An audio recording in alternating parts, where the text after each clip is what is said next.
সুপ্রভাত বন্ধুরা, তোমরা সবাই কেমন আছো? আশা করছি তোমরা সবাই খুব ভালো আছো, সুস্থ আছো। আমিও কিন্তু বেশ ভালো আছি, তোমাদের ভালোবাসা সকলের আশীর্বাদে। আমি অম্বিকার নতুন একটি ভিডিওতে তোমাদেরকে আরও একবার স্বাগত। আর আমার তরফ থেকে জানাই অনেক অনেক ভালোবাসা। আজকে একদম সকাল থেকে ভিডিওটা শুরু করেছি, মেয়েকেও স্কুলে পাঠিয়ে দিয়েছি। তো এই যে দেখো, মেয়ের আজকেও এক্সাম আর কি আছে। তো এখন এবার তোমাদের দাদাভাই বাজার থেকে সবজি, ফলমূল সব কিছুই নিয়ে চলে এসেছে। তার মধ্যে দেখতেই পাচ্ছ প্রচুর কিছুই সবজি রয়েছে, আলু, পেঁয়াজ, সাথে সব কিছুই। আলুটা একেবারেই শেষ হয়ে গিয়েছিল, আর এখন না একেবারেই নতুন আলু ছাড়া পাওয়া যাচ্ছে না। আর নতুন আলুটা না কি বলতো, গরম রান্না করে সঙ্গে সঙ্গে রান্না করে খেলেই বেশ ভালো লাগে, কিন্তু একটু ঠান্ডা হয়ে গেলে একদম শক্ত মতো ভালো লাগে না খেতে।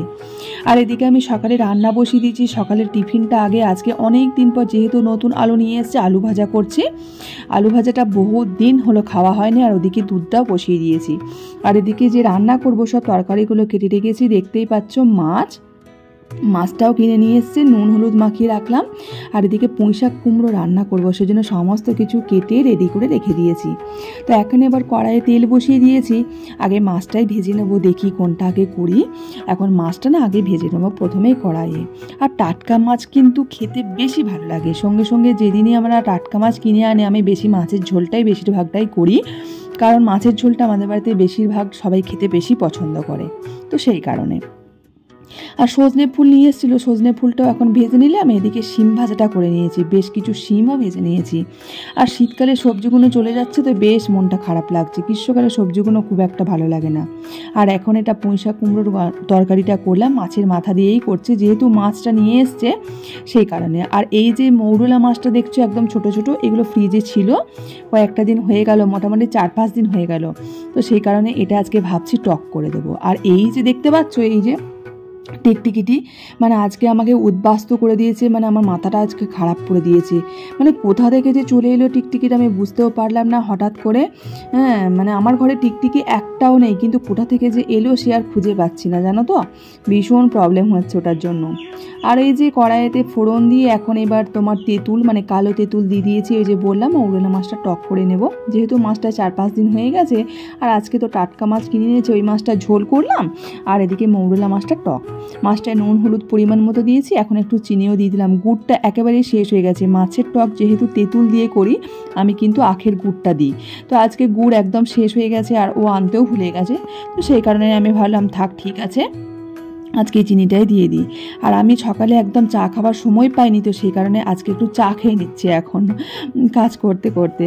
যাই হোক, চাটা খাবো একদিকে, আর একদিকে রান্নাও কিন্তু বসিয়ে নিচ্ছি। আজকে সকালে আগে রান্নার কাজটাই করছি। এই যে দেখো, মাছের টকটা কিন্তু মোটামুটি কমপ্লিট, ওদিকে ভাতটাও কিন্তু ফুটছে। বন্ধুরা, তোমাদেরকে আরও একবার জানালাম শুভ সকালের অনেক অনেক শুভেচ্ছা। আজকে একদম সকাল থেকে বলতে মেয়ে স্কুল যাওয়ার আগে পর্যন্ত তোমাদের সাথে কিছুই শেয়ার করতে পারিনি। স্কুল যাওয়ার পর থেকে শুরু করলাম। আজকে আমার রান্নাবান্না টোটালি কমপ্লিট হয়ে গেছে, এখন বাজছে প্রায় 9:30 মতো। তো ঘরের কাজ বলতে বিছানা টেছানা গোছানোগুলো এই যে দেখো এখনও কিন্তু ইনকমপ্লিট। এগুলো কিন্তু এখন এবার করবো। ওই রুমেও সেম অবস্থা, এই যে দেখো দেখতেই পাচ্ছ একদম যাচ্ছে তাই অবস্থা। রান্না বান্নাটা টোটালি কমপ্লিট হয়ে গেছে। এখন গ্যাস ট্যাস মোছামুছি এইগুলো কাজগুলো কিছু আর কি আছে, সেগুলো কমপ্লিট করব। জামা কাপড়গুলো কাঁচা হয়ে গেছে, ওগুলো ব্যালকনিতে মেলবো। মোটামুটি টোটালি সব কাজই কমপ্লিট। আর আজকে না অনেকটা টেনশনের মধ্যে আছি। আজ থেকে মানে মেন সাবজেক্টগুলো আর কি পরীক্ষা শুরু। আজকে আছে ম্যাথ। তো জানি না কী এখন করছে কি না কি বুঝতে পারছি না, খুব টেনশনের মধ্যে আছি। আর মেয়ের ছুটি হয়ে যাবে, যেহেতু এক্সাম টাইম চলছে, তো তাড়াতাড়ি ছুটি হয়ে যাবে। 10:30টায় ছুটি হয়ে যাবে, তার মানে বাড়ি আস্তে আস্তে 11:30 বাজবে। তো সেই কারণে আর কি তাড়াতাড়ি করে সমস্ত কাজগুলো করে নেওয়ার চেষ্টা করছি, বিশেষ করে রান্নাটা। কারণ ও আসার পর রান্নাটার দিকে গেলে না, মানে ওর দিকে ধ্যান দেওয়া যায় না, ওর কাছে বসতে পারা যায় না। আর ও আমার মেয়ে, মানে ওর কাছে একটু বসে থাকতে হবে, সেটা ওর ভালো লাগে। তো সেই কারণে আর কি আমি ওকে একটু টাইম দেবো, সেটা টার্গেট নিয়ে আর কি কাজকর্মগুলো শুরু করেছি। তো চলো, আজকে আবার এই রুমের বেডশিটটা, মানে এই যে এই রুমের বেডশিটটা আজকে আর কি চেঞ্জ করবো ভেবেছি। তো আগে জামা কাপড়গুলো ফাটফাট মিলে দিই, আর কি রান্না করেছি সেটা তোমাদেরকে দেখাই। আমাদের আজকে হলো ফাল্গুন মাস, মানে বাংলার মাসের আজকে হচ্ছে 4 তারিখ। তো আমাদের আর কি মানে শ্বশুরবাড়ির নিয়মে আছে, মানে 1 তারিখ পড়ে গেলেই আর কি, মানে 10 তারিখে আমাদের 9 তারিখে পুজো হয়, মানে কালী পুজো হয়। তো 9 তারিখ পর্যন্ত মোটামুটি অনেক কিছু আমাদের নিয়ম আছে। তো বাড়ি থেকে যেটা বললো আর কি, মানে আমরা প্রত্যেক বছরই করি এটা। ঠাকুরের নিয়ম তো মেনে চলাটাই আমাদের পক্ষে ভালো লাগে আর কি, সেটা মেনে চলি আর কি। তো মোটামুটি সবটাই নিরামিষের ওপর আর কি চলে, নিরামিষ খেতে হয়। তো মা যেটা বললো যে তোমরা যেহেতু বাইরে আছো মাছ টাছগুলো খাওয়া চলে, তো আমরা চিকেন ডিম একদমই খাই না, মাছটাও একদমই না। আমরা তো এমনি মাছ খেতে ভালোবাসি না, তোমাদের দাদা ভাই থাকলে মানে মাছটা একটু পছন্দ করে, তো সেই কারণে মাছও করিনি আজকে একদমই পুরোপুরি নিরামিষ। কটা দিন ধরে নিরামিষই খাচ্ছি, দেখা যাক। আমাদের তো কোনো অসুবিধা নেই, কোনো প্রবলেম নেই, মেয়েরও কোনো প্রবলেম হয় না, মেয়ে একটু ডিমটা খেতে পছন্দ করে। তবে ডিম আর মাংসটা একদমই করছি না, করিও না, কখনো করিনি। অনেক কিছু নিয়ম আছে, যেটা সব কিছু ফোনেদের মধ্যে বলা তো আর পসিবল না। অনেক কিছু নিয়ম আছে, নতুন জামা কাপড় পরা, তারপর মানে নিম পাতা, তেতো জিনিস খাওয়া, অনেক কিছু নিয়ম আছে, সেগুলো আমাদের একদমই খাওয়া চলে না, কারো বাড়িতে খাওয়া চলে না। আর আমরা কিছু জিনিস মানে খাবার কিনে খাই না, এরকম। যাই হোক, এরকম নতুন জামা কাপড় পরা চলবে না, নতুন সিঁদুর এইসব পরা চলবে না। অনেক আগে আরও অনেক নিয়ম ছিল, তো মা যেটা বলে যে এখন অনেক নিয়ম আর কি কমে গেছে। মানে ঠাকুমা যখন ছিলেন, ঠাকুমাও বলতেন যে এখন অনেক নিয়ম মানে উঠে গেছে আস্তে আস্তে, যেটা হয় আর কি। তো যাই হোক, আমরা ঠাকুরের যেহেতু নিয়ম আমরা পুরোটাই মেনে নেওয়ার চেষ্টা করি। তো যাই হোক, চলো, সব কিছু মেনেই তো কাজকর্ম করছি। আর বাইরের খাবার একদম টোটালি খাই না, একদমই খাই না। তো এখন চলো কী কী রান্না করেছে তোমাদেরকে জাস্ট একটু সিম্পল দেখিয়ে দিই। তো চলো, যে একদম অল্প একটুকু মৌরলা মাছ ছিল, মাছটা তো নষ্ট করা যায় না। আর মা যেহেতু বললেন যে মাছটা অবশ্যই শুভ জিনিস, মাছটা খাওয়া চলে, আগে মাছও একদম খাওয়া চলতো না। আর ঠাকুরের প্রসাদে কিন্তু মাছ মানে দেয় আর কি। তো সেই কারণেই মা বললো যে তোমরা যেহেতু বাইরে আছো খাওয়া চলবে। আর মাছটা তো ছিল পুরি যে নষ্ট হবে, খারাপ লাগে, তো মাছটা একটু টক করে দিলাম। ওটা মেয়ে খেতে পছন্দ করে, মেয়েকেই দিয়ে দেবো, মেয়ে খেয়ে নেবে। তো চলো, আমি এখন ঘরের কাজকর্মগুলো এবং ফাটাফাট শুরু করি। তোমরা সাথে থেকো প্লিজ, কেউ ভিডিও কিন্তু প্লিজ স্কিপ করে দাও। তোমরা যদি ভিডিও স্কিপ করে দেখো না, তাহলে তোমাদেরও ভালো লাগবে না আর আমারও ভালো লাগবে না দেখতে, তাই না? অনেকটা তোমাদের মানে পুরো ভিডিও দেখে তোমরা যে সুন্দর সুন্দর কমেন্টস করো না, এতে সত্যি প্লিজ মন থেকে বলছি, অন্তর থেকে অনেক অনেক মোটিভেট হয়ে, অনেক ইন্সপায়ার। আমাদের নতুনত্ব যে কীভাবে ভিডিও করব সেটা মানে আমাদের একটা আগ্রহ বাড়ে। তো যাই হোক, চলো, তোমাদের কাছে রিকোয়েস্ট, পুরো ভিডিও সাথে থেকো, কন্টিনিউ করো, আশা করছি খুব খুব ভালো লাগবে। তো চলো, আমি কাজগুলো করি। আর এদিকে দেখো, জামা কাপড়গুলো তো মেশিনে সকালেই কাচতে দিয়েছিলাম, সেগুলো সমস্ত কাঁচা হয়ে গেছে, শুকানোও হয়ে গেছে। এবার ব্যালকনিতে মিলে দেবো। ব্যালকনি সকালের যে দেখতে পাচ্ছ রোদ্দুরটা কত ভালো লাগছে, এই সকালের সোনালি রোদ্দুর দারুণ লাগে। আজকে সকালে কাজটা একটু অন্যরকমভাবে করেছি জানো তো। সকালে আগে রান্নাবান্নাটা কমপ্লিট করে নিচ্ছি, তারপর ঘরের কাজকর্ম করব। ঘরের কাজকর্ম কিন্তু আজকে এখনো হাতই দিইনি, মানে বিছানা গোছানো, ডাস্টিং, ক্লিনিং এই কাজগুলো এখনও করিনি।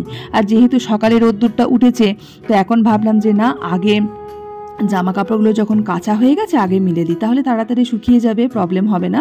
আর আমার সমস্ত জামা কাপড় ব্যালকনিতেই আমার মেলা হয়ে যায়, অনেকটা স্পেস আছে, মানে গ্রিলে প্রচুর স্পেস, সেই কারণে আমার এখানেই মেলা হয়ে যায়। গ্রীষ্মকালে তো একদমই প্রয়োজন হয় না, শীতকালটায় বাই চান্স যদি 2-3টে একসাথে বেডশিট কাচি আর কি, তখন আমাকে যেতে হয়। আদারওয়াইজ আমাকে ব্যালকনি ছাড়া আমাকে ছাদে যেতে হয় না, এটাই একটা প্লাস পয়েন্ট। না হলে বড় বিরক্তি লাগে ছাদে বারবার যাওয়া আসা করতে, একদম ভালো লাগে না। তো এই যে দেখো, সমস্ত জামা কাপড় আমার কিন্তু মেলা হয়ে গেছে। আর আমার গাছগুলো সুন্দর, তোমাদেরকে একটু দেখিয়ে দিলাম। আমার ঝলমলে গাছগুলো, রোদ্দুর পড়ছে, কি ভালো দেখতে লাগছে, তাই না বলো? আমার গাছের টবেতে দেখতে পেয়েছো কত মানে ঘাস হয়েছে, তো দূর্বা হয়েছে। আমি দূর্বাগুলো তুলিনি, যেহেতু ঠাকুরের কাজে লাগে, তো সেই কারণে। আর আজকে দেখতেই পাচ্ছ অপরাজিতা ফুলও বেশ কিছু ফুটেছে, তো বেশ ভালো লাগছে তোমাদের সাথে, ওই জন্য একটু শেয়ার করলাম। আর সকালে না আমার গাছে ফুল ফোটা দেখলে সত্যি আমার মন খুশি দিয়ে ভরে যায়, আর সেই কারণে তোমাদেরকে বারবার দেখাই, আমার ভীষণ ভালো লাগে গো। আর এই গাছটা দেখতে পেয়েছো কুঁড়িও রয়েছে, কিন্তু বেশ 2-3টে এখনও কুঁড়ি আছে, তো আশা করছি নেক্সট দিন এগুলো ফুটবে। আর গাঁদা গাছগুলো একদম মানে মরা হয়ে যাচ্ছে জানো তো, জানি না এখন কবে কি হবে, আর মনে হয় না হবে, কারণ ওগুলো তো শীতকালের গাছ ছিল। যাই হোক, যা হবে হবে, আর কিছু ভাবতে পারি না। তো এখন চলে এসেছি এবার ঘরের কাজে মানে বিছানাগুলো গুছিয়ে নিচ্ছি। এখন আমার এই যে কাজ, সকালে রান্নাবান্নাটা বেশ নিশ্চিন্ত মনে হয়ে গেছে, ওই একটা রিল্যাক্স শান্তি। এবার ঘরের কাজকর্মগুলো করছি। আজকে সকালে বেডশিটটা চেঞ্জ করব, মানে এই রুমের, তো সেই কারণে আর কি ওটা একদম তুলে দিলাম। মানে বেডশিটের উপরে আমি একটা পাতলা যে ঢাকা দেওয়ার ওই ব্ল্যাঙ্কেট টাইপের হয় না পাতলাগুলো, তো সেইগুলো মিলিয়ে রাখি যাতে মানে কিছু নোংরা টোকরা না লাগে, সেই কারণে। তো এই যে দেখো আমার বেডশিট চেঞ্জ করে পুরো সুন্দর করে বিছানা গোছানো কিন্তু আমার হয়ে গেল। ঘর পরিষ্কার রাখা এবং ঘর পরিষ্কার করা বলতে পারো এটা আমার নেশা, এটা আমার ভীষণ শখ। আমি খুব ভালোবাসি সবসময় ঘর পরিষ্কার পরিচ্ছন্ন করে রাখতে, টিপটাপ করে রাখতে আমার ভীষণ ভালো লাগে। মানে শৌখিনভাবে ঘর সাজিয়ে রাখবো, এটা আমার ভীষণ ভালো লাগে, খুব মানে ইচ্ছে করে। কিন্তু সব সময় হয়তো পারি না, সময় সুযোগ কোনোটাই হয় না। কিন্তু যতটা পারি আমি মন প্রাণ দিয়ে কিন্তু সব সময় পরিষ্কার ক্লিন করে রাখি। তো এটা আমার ভীষণ ভালো লাগার জায়গা। হয়তো অনেকেই বলবে যে কিভাবে করো, বিশ্বাস করো এটা মনের ওপর, যখন করি আমার ওটা ঠিক হয়ে যায়।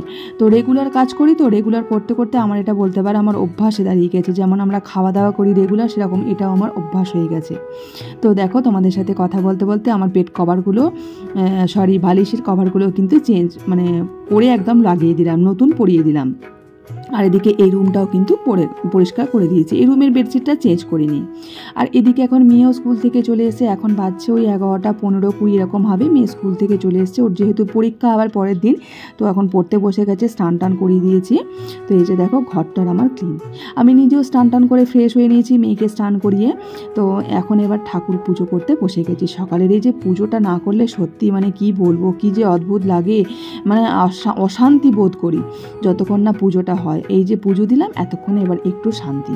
তাও এই যেহেতু এখন মেয়ের পরীক্ষা চলছে, তো প্রত্যেকটা দিন পুজো করতে করতে প্রায় 12টার কাছাকাছি বেজে যাচ্ছে। নিজের এত খারাপ লাগছে বলে বোঝাবার মতো নয়, প্রত্যেক দিন লেট হয়ে যাচ্ছে, কিন্তু 12টা বেজে গেলে পুজো করতে সত্যিই খুব খারাপ লাগে গো, ভীষণ খারাপ লাগে, মনটা বড় অস্থির লাগে। কি আর করব, কিছু করার থাকে না। তো যাই হোক সেটাই মেনে নিতে হয়, যেহেতু এখন মেয়ের পরীক্ষা চলছে, তো অনেকটা রাত্রির করে শোয়া হচ্ছে, সকালে আবার উঠতেও পারছি না, সকালে উঠতেও হচ্ছে বাধ্য হয়ে, যেহেতু মেয়ের স্কুল চলছে সেই কারণে প্রচুর টায়ার্ডনেস থাকে। সকালে একদম যে তাড়াহুড়ো করে কাজ করব সেটা আর পারছি না, যে কারণে লেট হয়ে যাচ্ছে। তো যাই হোক এখন পুজোটা দিই শান্ত মনে, ধীরস্থিরভাবে। এই যে স্নান করে পুজো দিতে বসেছি, মনটা ভীষণ শান্ত লাগছে, মানে এত মনে আনন্দ লাগছে কি বলবো। আর সব থেকে বড়ো কথা, ঘরে আমার ফুল ফুটছে, সেই ফুল দিয়ে আমার ঠাকুরের ভগবানকে আমি নিবেদন করতে পারছি, মানে পুজো দিতে পারছি। এটা আমার খুব মানে নিজেকে এত আনন্দ লাগছে নিজের মনে, সেই কারণের জন্য বারবার তোমাদের কাছে এই কথাটা বলছি। খুব ভালো লাগছে, খুব খুশি লাগছে। ইচ্ছা আছে আরও কয়েকটা ফুল গাছ কিনে নিয়ে আসার, মানে এখন যে গ্রীষ্মকালে যেগুলো ফোটে সেই ফুল। তো দেখা যাক যদি হয় সময় সুযোগ, তাহলে কিন্তু নিশ্চয়ই নিয়ে আসবো, তাহলে কি আরও আমার ফুল ঠাকুরকে নিবেদন করতে পারবো, ভালো লাগবে আমার। আর ঠাকুর পুজো কমপ্লিট করা হয়ে গেলেই মেয়েকেও খাবার দিয়ে দেবো। মেয়েরও খিদে পেয়ে গেছে বলছে, কারণ এখন তো সকালে ভাত খাইয়ে পাঠাই না, যেহেতু পরীক্ষা চলছে, যদি ঘুমিয়ে টুমিয়ে যায় সেই কারণে। তো এই যে দেখো খাবার নিয়ে রেডি করে নিয়েছি, এখন আমরা খাবার খেয়ে নেব। তো চলো বন্ধুরা, আজকের ভিডিওটা আমি এখানে এন্ড করছি। তোমরা সবাই খুব ভালো থেকো, সুস্থ থেকো, সাবধানে থেকো। আবার পরবর্তী নতুন ভিডিওতে তোমাদের সাথে দেখা হবে। তো চলো টাটা। আর এই যে তোমাদের জন্য অনেক ফল পাঠালাম, তোমরা সবাই খেয়ে নিও, চলো আমরাও কিন্তু খেয়ে নেবো।